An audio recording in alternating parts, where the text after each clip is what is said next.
രമേശ് തന്റെ സൈക്കിൾ കൈകൊണ്ട് തള്ളിക്കൊണ്ടേ പോയി. കല്യാണം കല്യാണം, ഇന്നെൻ്റെ സുഹൃത്തിൻ്റെ കല്യാണം, എല്ലാവരും സന്തോഷിക്കുക, എൻ്റെ ദരിദ്രനായ ചങ്ങാതിയുടെ കല്യാണം. പെൺകുട്ടിയും ദരിദ്രയായിരുന്നു. അവളുടെ വീട് ഒരു ഓലക്കുടിലായിരുന്നു. അവിടെ കല്യാണവും കഴിഞ്ഞു. അടുത്ത രാവിലെ രമേശ് തന്റെ ഭാര്യ മമതയെ സൈക്കിളിന്റെ മുൻപിലുള്ള കമ്പിയിലിരുത്തി തന്റെ വീട്ടിലേക്ക് പോയി. മമത അപ്പോൾ ചോദിച്ചു, രമേശ് ചേട്ടാ, ഈ വഴി സ്റ്റേഷനിലേക്കുള്ളതാണല്ലോ. ചേട്ടന്റെ വീട് ഇവിടെ നിന്നും ദൂരെയാണോ? നമ്മൾ ട്രെയിനിലാണോ പോകുന്നത്? ഇല്ല മമത, ഇപ്പോൾ ഇത്രയും അറിയൂ, ഈ സ്റ്റേഷന്റെ അടുത്താണ് നിന്റെ പുതിയ വീട്. എന്നാൽ വേഗം പോകാം. എന്റെ പുതിയ വീട് കാണാൻ ആകാംക്ഷ തോന്നുന്നു. മമതയ്ക്ക് അപ്പോഴും മനസ്സിലായില്ല. പുതിയ വീട് കണ്ടു കഴിയുമ്പോൾ അവൾ കണ്ണും തള്ളി നിൽക്കുമെന്ന്. സ്റ്റേഷനിൽ നിന്നും 2 കിലോമീറ്റർ മുമ്പുള്ള കാടിന്റെ നടുക്ക് ഒരു റെയിൽവേയുടെ ട്രാക്ക് ഉണ്ടായിരുന്നു. അവിടെ ഒരു പഴയ ബോഗിയും ഉണ്ടായിരുന്നു. ആ ബോഗിയുടെ അടുത്തായി രമേശ് തന്റെ സൈക്കിൾ നിർത്തി. ഇവിടെ ഈ കാടിന്റെ നടുക്ക് ട്രാക്കിന്റെ മുൻപിൽ എന്തിനാ നിർത്തിയത്? ഇല്ല മമത, ഈ ട്രെയിനിന്റെ ബോഗി നീ കാണുന്നില്ലേ? ഇതാണ് നിന്റെ പുതിയ വീട്. ഇത് കേട്ട് മമത ഞെട്ടിപ്പോയി. നിങ്ങൾക്ക് ബന്ധുക്കളായി ആരുമില്ലെന്ന് എനിക്ക് അറിയാമായിരുന്നു, പക്ഷേ വീടുമില്ലേ? ഇതറിയില്ലായിരുന്നു. എന്താ, ഇപ്പോൾ നീ എന്റെ കൂടെ ജീവിക്കില്ലേ മമത? എന്താ നിങ്ങൾ ഈ പറയുന്നത്? ട്രെയിനിൽ താമസിക്കാൻ കല്യാണം കഴിച്ചുകൊണ്ട് വന്ന ആദ്യത്തെ പെൺകുട്ടിയായിരിക്കും ഞാൻ. ഇനി കണ്ടോ, ഈ ട്രെയിനിന്റെ ബോഗിയെ ഞാൻ എങ്ങനെ മാറ്റിമറിക്കുമെന്നാൽ ഇതിന് ഒരു കുറവും തന്നെ ഉണ്ടായിരിക്കില്ല. ആഹാ, രമേശ് ചേട്ടൻ കല്യാണത്തിന് മുമ്പ് തന്നെ നന്നായി നോക്കിയിട്ടുണ്ടല്ലോ. ഈ ട്രെയിനിലെ ജീവിതം നല്ല രസമായിരിക്കും. മമത ട്രെയിനിന്റെ ബോഗിയെ തൂത്ത് വൃത്തിയാക്കി നന്നായി നോക്കി. അത് ഒരു വീടിനേക്കാളിലും ഒട്ടും പുറകിലല്ലായിരുന്നു. രമേശ് അകത്തേക്ക് വന്നപ്പോൾ കണ്ട് അമ്പരന്നുപോയി. അങ്ങനെ അന്ന് അവരുടെ ആദ്യ രാത്രിയായിരുന്നു. അടുത്ത ദിവസവുമായി. മമതേ, ഞാൻ സ്റ്റേഷനിൽ തുണി കഴുകുന്ന ജോലിയാ ചെയ്യുന്നത്. ഞാൻ ഇടയ്ക്കിടയ്ക്ക് ഇങ്ങോട്ടേക്ക് വരാം. നീ ശ്രദ്ധിച്ച് ഇരിക്കണേ. ശരി, താങ്കൾ വിഷമിക്കാതെ പോയി ജോലി ചെയ്യൂ. വൈകുന്നേരം കുറച്ച് സംസാരിക്കണമായിരുന്നു. രമേശ് ജോലിക്കായി പോയി. വൈകുന്നേരം ജോലി കഴിഞ്ഞു വന്നപ്പോൾ മമത നേരത്തെ ഭക്ഷണമുണ്ടാക്കിയിരുന്നു. മമതേ, കുറേ മാസങ്ങൾ കഴിഞ്ഞു. ഇങ്ങനെ എന്നെ ആരും നോക്കിയിട്ടില്ല. ഞാൻ എപ്പോഴും ജോലി കഴിഞ്ഞ് തിരിച്ചു വന്ന് ഒറ്റയ്ക്ക് ഭക്ഷണം ഉണ്ടാക്കണം. പിന്നെ അത് തന്നെത്താനെ കഴിച്ചു ഉറങ്ങും. നീ വന്നപ്പോഴാ ഈ ട്രെയിനിനൊരു അനക്കം തന്നെ വന്നത്. കഴിച്ചു കഴിഞ്ഞതിന് ശേഷം രണ്ടുപേരും സംസാരിക്കാനായി തുടങ്ങി. താങ്കൾക്ക് എന്താണ് പറ്റിയത്? മമതേ, നീ എന്റെ ഭാര്യയാ. നിനക്കെന്റെ ജീവിതത്തിലെ എല്ലാം അറിയാൻ അധികാരമുണ്ട്. വർഷങ്ങൾക്ക് മുൻപ് ഞാൻ എന്റെ വയസ്സായ അമ്മയും അച്ഛനോടുമൊപ്പം ഇവിടെ നിന്നും 5 കിലോമീറ്റർ ദൂരെയുള്ള ചന്ദൻപൂരിലായിരുന്നു താമസിച്ചിരുന്നത്. ഞങ്ങളുടെ ഒരു ഓലക്കുടിലായിരുന്നു. അവിടെ ഞങ്ങൾ കളിച്ചും ചിരിച്ചും ജീവിച്ചിരുന്നു. അച്ഛൻ കർഷകനായിരുന്നു. പിന്നെ ഞാനും ഒരുപാട് അധ്വാനിച്ച് കുടുംബം നടത്തിയിരുന്നു. ഒരു ദിവസം അച്ഛൻ്റെ ആരോഗ്യം കുറച്ച് അധികം വഷളായി. ഡോക്ടർ പറഞ്ഞു, നോക്കൂ, ഞാൻ നിങ്ങളോട് എത്ര തവണ പറഞ്ഞു ഇദ്ദേഹത്തെ ഹോസ്പിറ്റലിൽ തന്നെ ആക്കാൻ. എന്നാൽ താനത് കാര്യമാക്കിയില്ല. ഇപ്പോൾ ക്യാൻസർ 2nd സ്റ്റേജാണ്. വേഗം ഹോസ്പിറ്റലിൽ തന്നെ കിടത്തിയില്ലെങ്കിൽ എന്തു വേണമെങ്കിലും സംഭവിക്കാം. ഡോക്ടർ സാർ, ഇന്ന് തന്നെ ഞാൻ അച്ഛനെ ഹോസ്പിറ്റലിൽ കിടത്താം. ഞാൻ 1-2 ദിവസം കൊണ്ട് പൈസ ഉണ്ടാക്കാൻ നോക്കാം. ആദ്യം ഫുൾ ഫോർമാലിറ്റീസും ചെയ്തു തീർക്കേണ്ടതുണ്ട്. ആദ്യം ഫീസ് അടക്കണം. അതിനുശേഷം ഇദ്ദേഹത്തെ അഡ്മിറ്റ് ചെയ്യാം. എപ്പോൾ പൈസ വരുന്നോ തന്റെ അച്ഛനെയും കൊണ്ട് ഹോസ്പിറ്റലിലേക്ക് വാ. ഇത്രയും പറഞ്ഞ് ഡോക്ടർ അവിടെ നിന്നും പോയി. മോനെ എന്നെ ഓർത്ത് വിഷമിക്കണ്ട. ഒരാളുടെ സമയമായി കഴിഞ്ഞാൽ അദ്ദേഹത്തെ ഭഗവാൻ ഉറപ്പായും വിളിക്കും. അച്ഛൻ വിഷമിക്കാതെ. ഞാൻ മുഖ്യനോട് പോയി എന്തെങ്കിലും സഹായം ചോദിക്കാം. അച്ഛന് ഒന്നും വരാൻ ഞാൻ അനുവദിക്കില്ല. അമ്മ അച്ഛനെ ഒന്ന് ശ്രദ്ധിക്കണേ. ഞാനിപ്പോൾ തിരിച്ചു വരാം. മുഖ്യാജി, എന്റെ അച്ഛൻ്റെ ആരോഗ്യം വളരെ മോശമാണ്. അച്ഛനെ വേഗം ഹോസ്പിറ്റലിൽ അഡ്മിറ്റ് ചെയ്തില്ലെങ്കിൽ എന്തു വേണമെങ്കിലും സംഭവിക്കാം. എനിക്കിപ്പോൾ 10 ലക്ഷം രൂപയുടെ ആവശ്യമുണ്ട്. മുനീബ്ജി, നോക്കൂ, ഇവന്റെ മോന്ത കണ്ടാൽ പറയും ജീവിതത്തിൽ ഇവൻ 10 രൂപ പോലും കണ്ടിട്ടില്ലെന്ന്. ഇവൻ 10 ലക്ഷം രൂപ ചോദിക്കുന്നു. അനിയന് ഇതൊക്കെ എങ്ങനെ ചോദിക്കാൻ തോന്നുന്നോ ആവോ? മുഖ്യാജി, താങ്കൾ എൻ്റെ വീടും സ്ഥലവും എല്ലാം പണയത്തിലെടുത്തോളൂ. പക്ഷേ എനിക്കിപ്പോൾ പണം തരൂ. അത്യാവശ്യമായതുകൊണ്ടാ.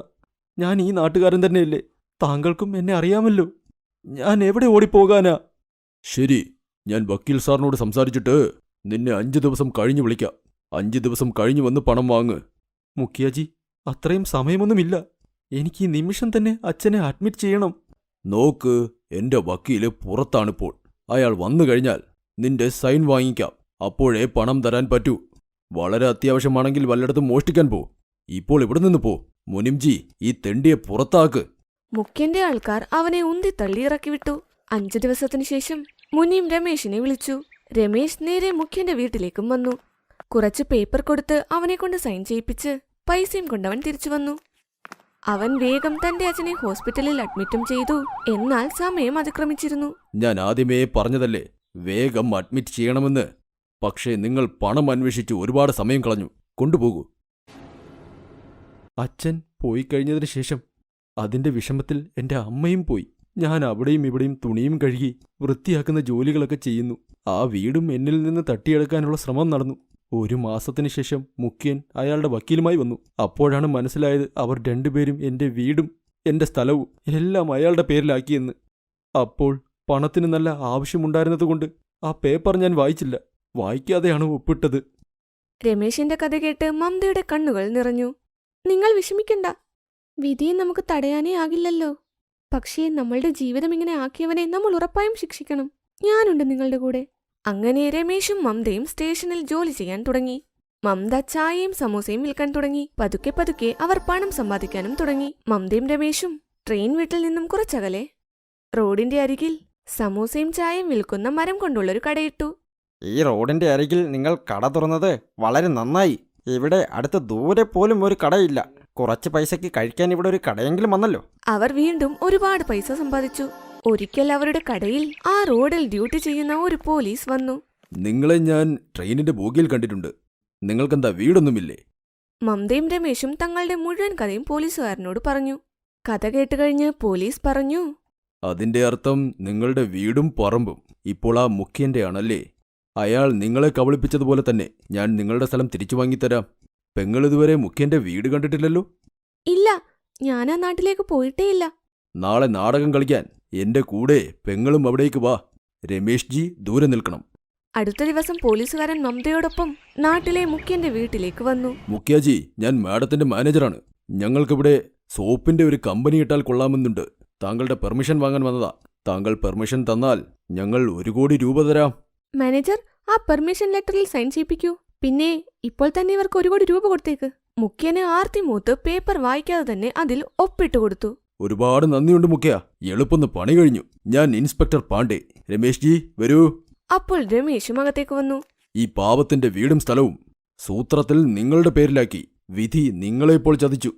ഇന്ന് ഇവരുടെ വീടും പറമ്പും അവർക്ക് തിരിച്ചു കിട്ടി.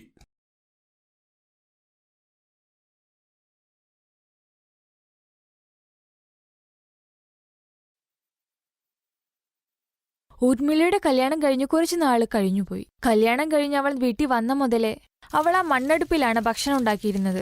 അതുകൊണ്ട് ഭക്ഷണം ഉണ്ടാക്കുമ്പോഴൊക്കെ ഒത്തിരി സമയം എടുക്കുമായിരുന്നു. ഏയ് ഊർമിള, എവിടെയാണ്? ഞാൻ എത്ര നേരമായി ഭക്ഷണം ചോദിക്കുന്നു. എന്റെ റൊട്ടിയുടെ പാത്രം തരൂ. എനിക്ക് ജോലിക്ക് പോകേണ്ടതുണ്ട്.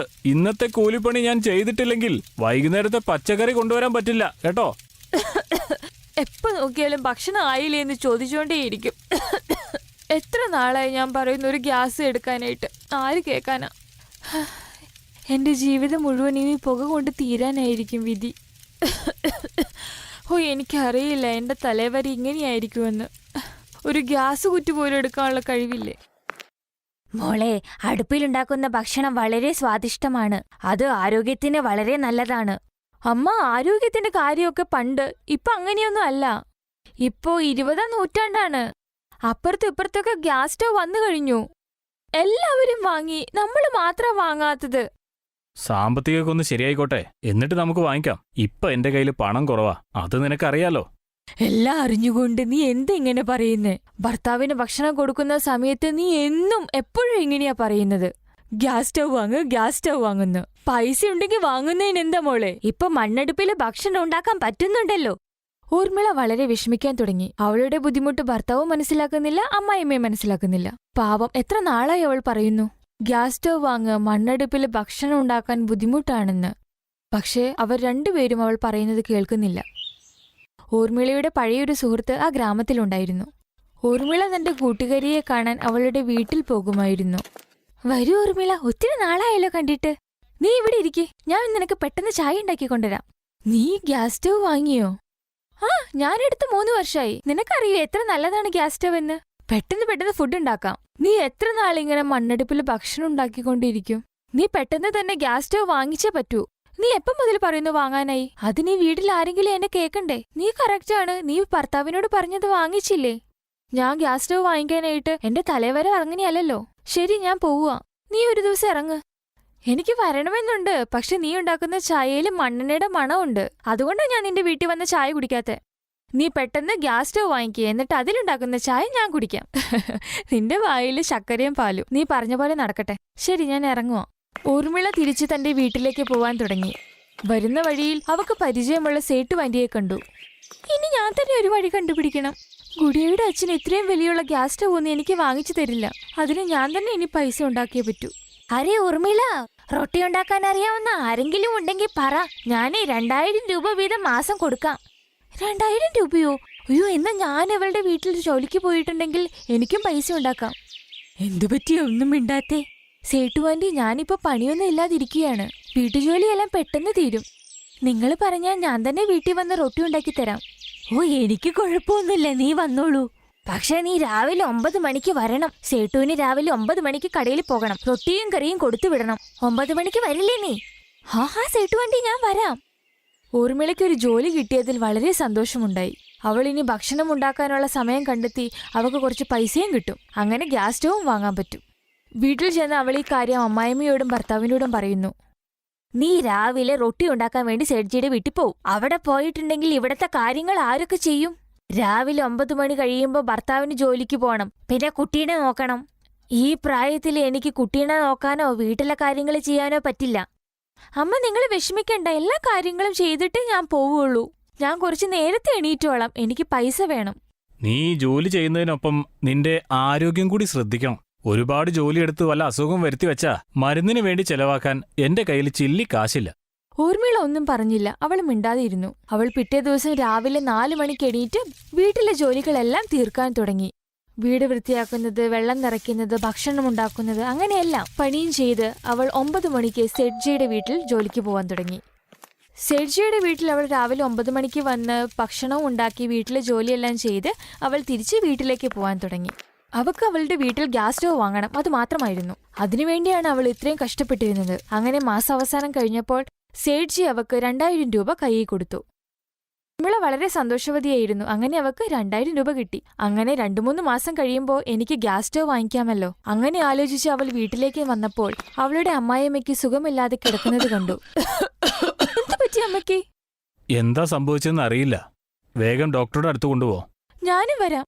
ഒന്നും പേടിക്കേണ്ട, അമ്മയ്ക്കൊന്നും വരില്ല. മോഹനും ഊർമിളയും അമ്മയെയും കൂട്ടി ഹോസ്പിറ്റലിലേക്ക് പോയി. മഞ്ഞുകാലൊക്കെ ആരംഭിച്ചിരിക്കല്ലേ, ഈ പനി അതിന്റെയാ. കുറച്ച് ദിവസത്തിനുള്ളിൽ ശരിയാവും. ഞാൻ കുറച്ച് മരുന്ന് കുറിച്ചു തരാം. പിന്നെ ജലദോഷത്തിനും ചുമയ്ക്കും വേണ്ടിയിട്ട് ഞാനൊരു ഇഞ്ചക്ഷൻ ചെയ്യുന്നുണ്ട്. പിന്നെ കുഴപ്പമൊന്നും ഉണ്ടാവില്ല. ഡോക്ടർ, പണം എത്രയായി? മരുന്നെല്ലാം പുറത്തുനിന്നാണ് എഴുതിയത്. പിന്നെ എന്റെ ഫീസുമൊക്കെ ആയിട്ട് 800 രൂപയോളം ആയിട്ടുണ്ട്. 800 രൂപയോ? മോഹൻ തന്റെ പോക്കറ്റിൽ കൈയിട്ട് നോക്കും. പക്ഷെ അതിൽ 300 രൂപയേ ഉള്ളൂ. ഇനി എന്ത് ചെയ്യും? എന്റെ കയ്യിൽ വേണ്ടത്ര പണമില്ലല്ലോ. ഇനി ഡോക്ടർ സാറിന് എങ്ങനെ ഫീസ് കൊടുക്കും? ഇനി എങ്ങനെ മരുന്ന് വാങ്ങും? വിഷമിക്കണ്ട, എനിക്ക് ഇന്നാണ് സാലറി വന്നത്. ഇതാ 2000 രൂപയുണ്ട്. അമ്മയുടെ ചികിത്സയും ബാക്കി കാര്യങ്ങളും നടക്കട്ടെ. പക്ഷേ ഊർമിള, ഈ പണം നീ ഗ്യാസ് മേടിക്കാൻ വേണ്ടി സൂക്ഷിച്ചു വെച്ചാണെന്ന് നീയല്ലേ എന്നോട് പറഞ്ഞത്? നോക്കൂ, അമ്മയുടെ ആരോഗ്യമാണ് ഏറ്റവും വലുത്. ഗ്യാസ് സ്റ്റവിന് എന്താ, അത് ഞാൻ പിന്നെ ആയാലും വാങ്ങിച്ചോളാം. പക്ഷെ ആദ്യം അമ്മയുടെ ആരോഗ്യം ശരിയാവണം. അമ്മയ്ക്ക് നല്ല പോഷകാഹാരങ്ങളും വാങ്ങിക്കണം. പിന്നെ കുറച്ച് അരിയും പച്ചക്കറിയും. ഞാൻ അവർക്ക് വേണ്ടി നല്ല ഭക്ഷണം ഉണ്ടാക്കാം. മരുമകളുടെ ഈ സംസാരം കേട്ട് സരളയ്ക്ക് കണ്ണുനീർ വന്നു. അവൾ എത്ര ഭാഗ്യവതിയാണ് ഊർമിളയെപ്പോലെ നല്ലൊരു മരുമകളെ കിട്ടാൻ വേണ്ടി. കുറച്ചുനാൾ കഴിഞ്ഞ് സരളയുടെ ആരോഗ്യം പഴയ പോലെയായി. അങ്ങനെ സരളയുടെ സ്വഭാവവും മാറി. മോളെ, റൊട്ടിയും കറിയും ഞാനുണ്ടാക്കിക്കോളാം. നീ കൈയും കാലും കഴുകി എന്തെങ്കിലും കഴിക്കേ. എന്നിട്ട് നീ ജോലിക്ക് പൊക്കോ. ഞാൻ എല്ലാം നോക്കിക്കോളാം. കുട്ടീനെ കുറിച്ചോ വീട്ടുകാര്യത്തെക്കുറിച്ചോ ചിന്തിക്കണ്ട. നീയും വളരെ ക്ഷീണിക്കുന്നുണ്ട്. ഇവിടെയും പുറത്തും എല്ലാ കാര്യങ്ങളും നീ ചെയ്യണം. അപ്പൊ ഞാൻ എന്തിനാ ഉള്ളത്? ഞാൻ വീട്ടിൽ തന്നെ ഉണ്ടല്ലോ. വീട്ടിലെ കാര്യങ്ങളെല്ലാം ശരിക്കും നടക്കും. കുറച്ച് ശരീരം അനങ്ങിക്കഴിഞ്ഞാലേ ആരോഗ്യവും നന്നാവും. ചെല്ല്, നീ നിന്റെ കാര്യങ്ങളെല്ലാം ചെയ്തിട്ട് അപ്പോഴേക്കും ഞാൻ നിനക്ക് കഴിക്കാനുള്ളത് ഉണ്ടാക്കാം. ശരി അമ്മേ. അമ്മ, ഒരു കാര്യം പറയട്ടെ? നിങ്ങൾ വളരെ നല്ലവളാണ്. ഞാൻ എന്ത് മോളെ, നീയാണ് വളരെ നല്ലവൾ. നിനക്ക് ഈ വീടിനെക്കുറിച്ച് വളരെ ചിന്തയുണ്ട്. അതുകൊണ്ട് ഇത്രയും നല്ല മരുമകളെ നോക്കേണ്ടത് എന്റെ കടമയല്ലേ? ശരി മോളെ. കുടുംബത്തിലെ ഈ സന്തോഷം അവൾക്ക് ഒത്തിരി ഊർജം നൽകി. അങ്ങനെ അടുത്ത 2-3 മാസത്തെ അധ്വാനം കൊണ്ട് അങ്ങനെ ആ പൈസയെല്ലാം ചേർത്ത് വെച്ച് അവൾ ഗ്യാസ് സ്റ്റവ് വാങ്ങിച്ചു. മോളെ, നീ ഗ്യാസ് സ്റ്റവ് വാങ്ങിയിട്ട് വളരെ നല്ലതാ ചെയ്തത്. അതുകൊണ്ട് പെട്ടെന്ന് റൊട്ടിയും കറിയെല്ലാം ഉണ്ടാക്കാൻ പറ്റും. ഗ്യാസ് സ്റ്റൗ കൊണ്ട് വളരെ നല്ല ഉപയോഗം തന്നെയുണ്ട്. ദേ അമ്മ ഇപ്പോൾ എനിക്ക് വേണ്ടിയും റൊട്ടി ഉണ്ടാക്കിത്തരാൻ പോകുന്നു. എന്തൊക്കെയായാലും ഗ്യാസ് കിട്ടിയതിൽ സന്തോഷമുണ്ട്. ഇതെല്ലാം നിങ്ങളുടെയും ഭഗവാന്റെയും കൃപ കൊണ്ടാണ് ഉണ്ടായത്. നോക്കൂ, ഇനി ഞാൻ രണ്ടുപേരോടൊരു കാര്യം ചോദിക്കട്ടെ. ഇനി അങ്ങോട്ട് ഞാൻ അവിടെ ജോലിക്ക് തന്നെ പൊക്കോട്ടെ? നീ സന്തോഷവതിയാണെങ്കിൽ പിന്നെ എനിക്കൊരു പ്രശ്നവുമില്ല. ആ മോളെ, പൊക്കോളൂ. സ്വന്തം കാലിൽ നിൽക്കുക ഒരു തെറ്റല്ല. ഞാൻ കേട്ടിട്ടുണ്ട്, നഗരങ്ങളിലൊക്കെ ആണും പെണ്ണും ഒരുമിച്ച് ജോലിക്ക് പോകുന്നുണ്ട്. പിന്നെ ഗ്രാമം എന്തിനു പുറകിൽ പോകണം? നീ പുറത്ത് ജോലി ചെയ്യുമ്പോ ഞാൻ ഇവിടത്തെ ജോലി ചെയ്യും. അങ്ങനെയാണ് നല്ല കാര്യങ്ങളൊക്കെ ചെയ്യേണ്ടത്. ഇനി കുട്ടികളെ സ്കൂളിൽ ചേർക്കണം, പഠിപ്പിക്കണം, ഭക്ഷണം കൊടുക്കണം, അങ്ങനെ ഒത്തിരി കടമകളുണ്ട്. ഇപ്പൊ വീട്ടിൽ ഗ്യാസ് സ്റ്റവും വന്നു. അതുകൊണ്ട് ഇപ്പൊ ചോറും കറിയൊക്കെ വെക്കാൻ വളരെ എളുപ്പമാണ്. അതുകൊണ്ട് ഇനി അടുക്കളയിലെ കാര്യങ്ങളൊക്കെ ഞാൻ ചെയ്തോളാം. നീ സേഠ്ജിയുടെ വീട്ടിലെ അടുക്കള നോക്കിയാ മതി. നിങ്ങൾ വളരെ നന്നായി സംസാരിക്കുന്നു. അമ്മായിയമ്മയുടെ സംസാരം കേട്ട് വളരെ ചിരിച്ച് അമ്മായിയമ്മയെ അവർ കെട്ടിപ്പിടിക്കുന്നു. Thanks for watching.